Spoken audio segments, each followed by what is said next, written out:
One time you told me a story about your adventure in British Columbia, where you were working as a commercial fisherman, I believe, at the time. That's right.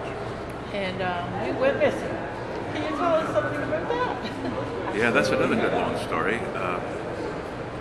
I have done just about everything in life. I've been a longshoreman, a construction worker. I was a surveyor and a road builder. I've been a commercial fisherman, the old style, the really hard way to go, where it was hook and line and pulling on the line of long line halibut fishing. And writer, which I am right now. I write for a street newspaper. What else? Salesman over the phone. Worked in community organizations. Did a lot of volunteer work. Worked the streets as a street radical. I worked in a language that I could not speak, helping out with the French election in Quebec. It's another long story. Did well though, did quite good. Sold products and services over the phone in a language I couldn't speak, and I did well with that too. That's another long story. But one time when I was a commercial fisherman, we put in for a weather day. It was just really howling out. And we put into a place called Henslung Cove and Langara Island, just to the north of the Queen Charlotte Islands, very close to Alaska, on the west coast of Canada. And what happened is, because we had been really confined, the halibut openings are about 18 days to, 3 weeks long. And so we're confined on this boat, a chance to stretch our legs, get some fresh air. We had plenty of fresh air, but just to get away from each other. Everybody on the crew, when we anchored up in Henslung Cove, hit the beach and all took off in different directions to take a little hike, relax, and enjoy. And I somehow got turned around, and this was close to the longest day of the year. Remember, we're quite close to Alaska, so it's almost the land of the midnight sun. Not quite, but it was quite bright out till, 8, 9, 10 o'clock at night. So I'm trudging through the woods and everything else, thinking I still had a pretty good idea where the boat was. And I got turned around a couple of times, and then I guess around 9 or 10, it wasn't really getting dark out yet, but it was starting, the intensity of the light was starting to fade a bit.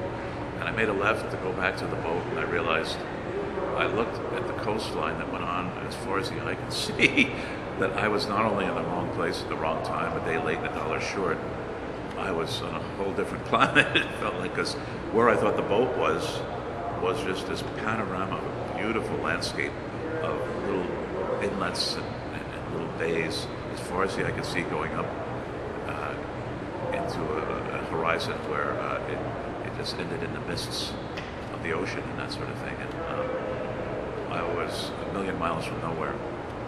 So thus began a battle of the will and the battle of the mind, because I kept telling myself, I'm not lost. All I have to do is make the right combination of left, right, left, go north, south, go down, go up, and I'll be able to find the boat. Well, I just kept getting myself more and more lost. And at this time, I always like to interject when I'm telling the story. I was born and raised on subway systems in New York City. I can navigate a subway system in New York City, no sweat. The bus system, no sweat. Anything, you get me into an urban environment, and I can navigate, negotiate anything, anywhere. But this was in the middle of nowhere, in the wilds of British Columbia. So, thus began a journey that lasted for a few days and nights, and it was quite extraordinary. So what did you eat out there? I didn't eat anything, because I was really worried that if I munched on some berries or something like that, they might be toxic, and it would not kill me so much, but take away a lot of my energy. One thing I did do is I figured that, remember the rule of threes. You can go only 3 minutes without air, then you got to get some air. You can go 3 days without water, but it's not advisable. And you can go 3 weeks without eating. So I was thinking, well, there's lots of fresh air out here in Langara Island, which is also by the fishermen called North Island. And First Nations people have another name for this island that escapes me right now. So what I remembered is, whenever there was a creek spilling into the ocean, I would go to the creek and I would drink water. I figured that I would overdrink. What I mean by that is, after I was stuffed full of water, I kept drinking water more and more. I just bloated myself out, because I thought, well, I don't have much else going for me, so I'm really going to overdose on the water.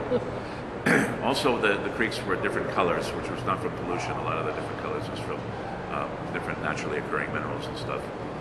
So I figured there was a little bit of nutrient basis in that. But I didn't sleep and I didn't eat, but I did drink a lot of water. The other thing is I found that I started traveling at night and then starting to sleep in little short naps during the daytime. And the reason for that is I was worried about hypothermia. Now you're going to say, wow, it was June, the month of June. But June up there on the northwest coast means it could be like wintertime.